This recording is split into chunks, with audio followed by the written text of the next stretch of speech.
What's your reason for not drinking alcohol?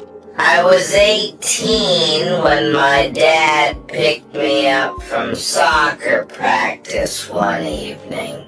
He was drunk again, but I was used to it. He had been drinking more since Mom left. I kept telling him I could just walk home, but he insisted he was fine. On the drive back, he swerved into oncoming traffic. I screamed and grabbed the wheel.